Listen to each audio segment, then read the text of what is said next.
আজ ভিডিওটা কোথা থেকে শুরু করব কিছুই বুঝতে পারছি না। তার কারণ আজকে আমার সকাল সকাল অনেকগুলো কাজ করা হয়ে গিয়েছে। আর আজকে আর কালকে এত পরিমাণে রৌদ্র উঠেছে, আর রৌদ্র দেখে না সত্যি অনেক কাজ করতে ইচ্ছে করছে। তো দেখো, আমি আজকে ভিডিওটা এখান থেকে শুরু করছি। অনেকেই বলে কালো বেড়াল নাকি অশুভ। আমি কিন্তু এসব বিশ্বাস করি না। কিউট কিউট বিড়াল ছানাগুলোকে নিয়ে আজকে ভিডিওটা শুরু করছি। গুড মর্নিং তোমাদের সবাইকে। কেমন আছো তোমরা? আশা করছি সবাই অনেক ভালো আছো, আমি অনেক ভালো আছি। আর আমরা কী কাজে সবাই ব্যস্ত বলো তো? খড়ি ফাটানো নিয়ে। আসলে আমাদের একটা ঘর ছিল, সেই ঘরটা ভাঙা হয়েছে। ঘরটা থেকে অনেক অনেক খড়ি বেরিয়েছে, যেগুলো আমাদের দরকার নেই। আমরা এক কোণে ফেলে রেখেছিলাম, আর পচন ধরে যাচ্ছিলো, মানে পচে যাচ্ছিলো। তো দাদু বললো এগুলো কেটে কুটে বিক্রি করলে অনেক টাকা হবে, যার জন্য আমরা কিন্তু কেটে কুটে বিক্রি করবো। আগে থেকেই ভেবেছিলাম বিক্রি করব, কিন্তু কাটার মানে সময় হচ্ছিল না বা কাটতে পারছিলাম না, যার জন্য হয়নি। এদিকে আমি দাদুকে দেখো কলা, আম আর মুড়ি দিয়ে দিচ্ছি। এটা দাদু খেয়ে নেবে। দাদু যেহেতু খুব সকালে ভাত খাওয়ার অভ্যেস নেই, আর আমাদের তো ভাত না ছাড়া হয়ই না। অনেক কাজকর্ম করে এখানে দেখো, এই যে এগুলো কি বলো তো, এগুলো হচ্ছিলো যে ডাটা আছে, সেই ডাটার পাতা আমি গাছ থেকে এই মাত্র ছিঁড়ে আনলাম। একদমই এই মাত্র না, একটু কিছুক্ষণ আগে তুলে এনেছি, মানে ছিঁড়ে ছিঁড়ে কচি কচি পাতাগুলো গাছ থেকে টাটকা টাটকা। আর খুবই রৌদ্র, খুবই তাড়াহুড়োর মধ্যে ছিঁড়েছি। আমি মোবাইল নিয়েও যাইনি, একটুখানি ভিডিও করব। আর এইভাবে ক্ষেত থেকে, পাশে বাড়িটা ক্ষেত থেকে কচি কচি পাতা বা যে কিছু শাক তুলে এনে সঙ্গে সঙ্গে রান্না করে খাওয়ার যা কি মজা। কিন্তু সঙ্গে সঙ্গে খাওয়ার হলো কোথায়, অনেক কাজে ব্যস্ত ছিলাম। আমাদের একটা কাজ বলতে পারো, খড়ির কাজ, যেটাতে আমি আর দাদু মানে অনেকটা সময় ধরে কাজগুলো করছি। তার কারণ দাদু আর বেশি দিন নেই, আজকালের মধ্যেই দাদু চলে যাবে। যার জন্য এতদিন রোদ, মানে বৃষ্টি উঠছিল, বৃষ্টির সময় তো খড়ি কাটা যাবে না, যার জন্য রোদ্রু এখন উঠেছে। কালকে কিছু করেছে আর আজকে কিছু করছে। ড্রেসিংটাও ভাঙা হয়েছে, এগুলো তো আমাদের দ্বারা সম্ভব হতো না। তো সেই কাজগুলো দাদুকে দিয়ে করানো হয়েছে। দাদু কাজের মানুষ, তো বসে থাকতে পারে না, কাজ দিলেই দাদুর মনে হয় ভালো। এদিকে দেখো আমরা, মানে আমি পাতাগুলোকে না কেটে নিচ্ছি। আর অনেকগুলো পাতা ছিল, মানে একদমই যেটুকু কুচি আমি সেটুকু নিয়েছি। তো সুন্দর করে পাতাগুলোকে, যে ডান্ঠিগুলো আছে সেগুলো ফেলে এই কচি কচি পাতাগুলোকে কেটে নেব। আর এটাকে না ভাজা করব, কালো জিরে আর রসুন আর পেঁয়াজ আর লঙ্কা দিয়ে একটুখানি ফোড়নে কালো জিরে দিয়ে দেবো। এটাকে দিয়ে ভেজে তারপরে কিন্তু বাটা করলে দারুণ লাগে। মা বলেছিল এই বাটা দিয়ে নাকি এক থালা ভাত খাবে। তো এদিকে দেখো, আমার দাদু যে একটা লেবু গাছ ছিল, সেটাতে নাকি আর ফল হবে না, সেটা আমার দাদু কেটে দিচ্ছে। অনেকগুলো কাজ করার পর এই জায়গাটা অনেকটা ফাঁকা হয়েছে। আর এখানে একটা কি বলে ওটাকে, ব্রেঞ্চ মতো ছিল, তো সেটাও ভাঙা হয়েছে। তো সেইটাকে আমরা ঠিক করছি, মানে ঠিক করা হয়ে গিয়েছে। আমরা এখানে দেখো ওই যে ফুল গাছগুলো আছে না, তো সেগুলোকে একটুখানি আমরা ঠিক করে বসিয়ে দিয়েছি। আর জায়গাটা অনেকটা পরিমাণে নোংরা ছিল, তো সেটাকে একটুখানি পরিষ্কার করা হচ্ছে। আর মা একটু ব্যস্ত ছিল, আমি আর দাদুই করছিলাম। আর জায়গাগুলো না খুবই কম। মা বলছিল গাছগুলো ফেলে দিতে, তারপরে দাদু আমাকে এখানে জায়গা করে দিয়েছে, মানে মাটিটাকে একটু খুঁড়ে সমান করে দিয়েছে, যেন আমি গাছগুলোকে লাইন লাইন করে রাখতে পারি। হ্যাঁ, গাছগুলো এখন দেখতে খুবই খারাপ লাগছে, কিন্তু যখন ঠান্ডার সময় ফুল দেবে তখন কিন্তু গাছ ভালো লাগবে। আর ফুল গাছে না, ফুল না হলে ভালো লাগে না, কেন জানি না। ফুল গাছে ফুলের জন্যই ফুল গাছ হয়তো সৌন্দর্য। আর অন্য অন্য গাছ কিন্তু খুবই ভালো, মানে ফুল ছাড়াও ভালো লাগে, কিন্তু ফুল গাছ ফুল না থাকলে কেমন জানি একটা লাগে। তারপরে দেখো জায়গাটাকে আমি ভালো করে মুছে নিয়েছি পরিষ্কার করে। আর ওইখানে এতদিন থেকে লেবু গাছ ছিল আর গোলাপ গাছ ছিল, অনেক পাতা পড়েছে, তো সেই পাতাগুলো ওখানেই পড়েছিল। তো ভাবলাম আজকে যেহেতু টেবিলটা, মানে বেঞ্চটা সরানো হয়েছে, অনেক পাতা বেরিয়েছে, তো সেই পাতাগুলো একটা বস্তার মধ্যে নিয়ে, মানে পরিষ্কার করে ঝাড় দিয়ে ঠাম্মাকে দেবো। ঠাম্মা এগুলো কোথায় এখন ফেলে আমি তো জানি না। আর একটা লঙ্কা গাছ ছিল, সেই লঙ্কা গাছটা মা ফেলে দিয়েছে, আবার সেটা আবার ঠাম্মা কোথায় জানি, মানে গাছটাকে গাড়তে গেল। আর লঙ্কা গাছে যখন লঙ্কা হয় দেখতে আমার সবথেকে বেশি ভালো লাগে। লঙ্কা গাছটা না, মানে কি বলো তো, ওই যে বাজার থেকে যে লঙ্কাগুলো কিনতে পাওয়া যায় সেই লঙ্কার গাছ ছিল, যার জন্য মা অত পাতা দেয়নি গাছটাকে। কিন্তু একটা লঙ্কা আছে অনেক বড় বড় দেখতে, সেই লঙ্কার গাছ আবার খুব যত্ন করে মা। এদিকে আমি এটাকে মুছে কুছে নিলাম, নেওয়ার পর স্নান টান করে এদিকে দেখো দাদু ঘুমিয়েছে, একটু রেস্ট নিচ্ছে। অনেক পরিশ্রম করেছে আজকে, মানে পরিশ্রম করেছে। এদিকে দেখো বিড়ালের বাচ্চাটাও ঘুমিয়ে পড়েছে। এখন ওই 6টার মতো 5টার মতো বাজে।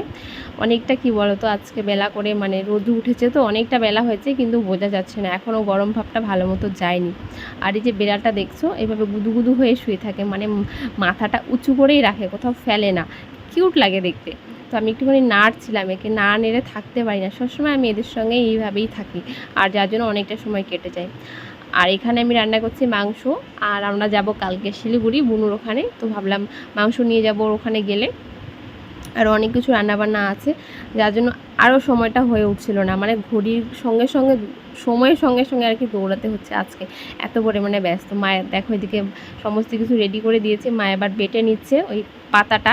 আমি আর বাটলাম না, আমি ওইদিকে মাংস রান্না করছি। যে দেখ, মাংসটাও আর তোমাদের সঙ্গে শেয়ার করিনি, ওই যেভাবে রান্না করি সেভাবেই করেছি, অনেকটা তাড়াহুড়োর মধ্যে ছিলাম যার জন্য আর ভিডিও করা হয়নি।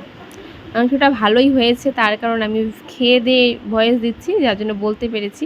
আর আমার ইচ্ছা ছিল একটু বেশি করে তেল দিয়ে মাংসটাকে রান্না করবো, ওই তেলটা দিয়ে ভাত খাবো।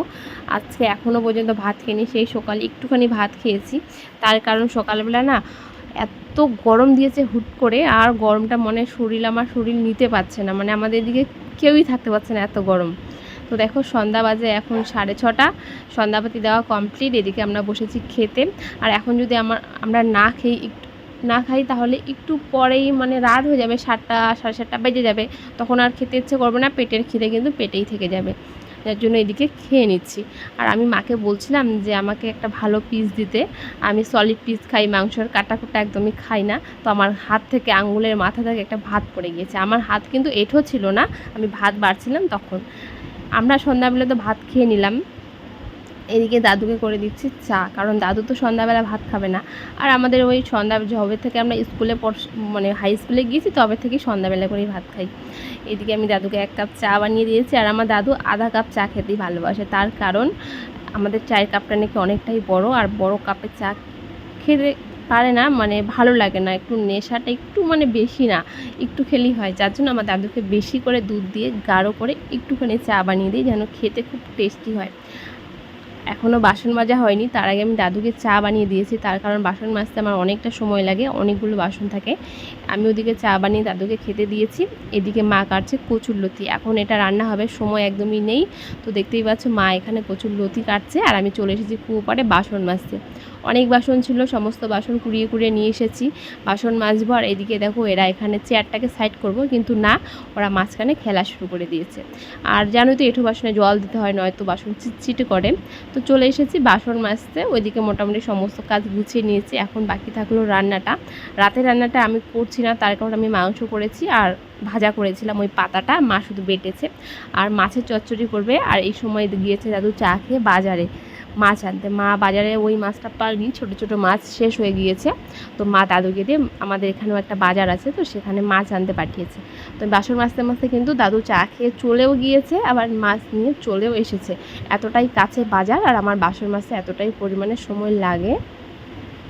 বাসন মাজতে মাজতে মানে দাদু চলে এসেছে, তো এখন আমার একটুও রেস্ট নেই, বাসন মাজার সঙ্গে সঙ্গে আমি এখানেই কিন্তু কুয়ো পাড়ে কিন্তু মাছ বেচতে চলে এসেছি। আর এই মাছটা আমি নামটাও জানি না, প্রথমবার দেখছি মনে হচ্ছে, বাজারে তো অনেক দেখেছি, মানে খাইনি বা বাড়িতে আসেনি। মাছটার নাম আমার ঠিক মনে পড়ছে না, কি বললো মা। তো ওই মাছটা কী করে কাটে আমি সেটাও জানি না, মাছটাতে না আঁশ নেই, আর ভাজা মাছটা খেতে এত ভালো লাগলো কি বলবো। তুমি মাকে ডাকছিলাম যে এই মাছটা কী করে কাটবো, আসলে যেই মাছটা আমি দেখিনি সেই মাছটা তো কখনো কাটিও নি। মা এসে আমাকে দেখিয়ে দিল কী করে কাটতে হবে। মাছটা নাড়তে এত স্মুথ, কি বলবো, একটা আঁশও নেই মাছের গায়ে, শুধুমাত্র একটাই কাটা ছিল, এত পরিমাণে স্বাদ ছিল মাছটা, কি বলবো। তো মা আমাকে একটা দেখিয়ে দিল কী করে মাছটাকে কাটতে হয়, আমি সেইভাবেই মাছগুলোকে সুন্দর করে কেটে কুটে ধুয়ে রেখে দেবো। আর মা ওই যে কচুরলতি কাটছে, কচুরলতি কাটতে সত্যি অনেকটা সময় লাগে, কিন্তু খেতে ভালোই লাগে। হ্যাঁ, খুব একটা ভালো লাগে না, মোটামুটি লাগে কচুরলতি, কিন্তু কেউ কেউ আছে কচুরলতি দিয়েও নাকি 1 থালা ভাত খেয়ে নেয়, তবে আমি পারি না, আমার কচুরলতি ভালো লাগে না অতটাও। এদিকে দেখো আমি মাছটা যেহেতু আমি কেটে কুটে ধুয়ে এনেছি, তো মা বললো তোর হাতেই নুন হলুদটা মেখে নে, তারপরে আমি ভালো করে নুন হলুদ মেখে মাকে দিয়ে দেবো, মা মাছটা ভাজবে, আর যেইটুকু বাকি কচুরলতি থাকবে সেইটুকু কিন্তু আমি কাটবো। তার কারণ এক নাগার একটা কাজ করতে কিন্তু বোর লাগে, বিরক্তকরও লাগে, এই কাজগুলো কিন্তু কষ্টের না, কিন্তু বিরক্তকর। এই বসে থেকে থেকে কচুরলতি কাটা 3 আটি ছিল, অনেকটা ছিল, তো সেগুলি মা কাটছিল। আর এদিকে দেখো আমি ভালো করে মাছটাকে নুন হলুদ মাখিয়ে নিচ্ছি, মা মাছটা ভাজবে, আমি মাছটা ভাজবো না। আর মাছটা না সত্যি নাড়তে অনেক ভালো লাগছিল, বেশি বেশি করে আমি মাছটাকে নাড়ছিলাম। এখানে খুব একটা বেশি নেই, দাদু একা খাবে, যেহেতু আমরা মাংস দিয়ে খাবো, যার জন্য দাদুর জন্য এই মাছটা আনা হয়েছে। তো চলো আজকের ভিডিওটা এখানে শেষ করছি, সবাইকে গুড নাইট।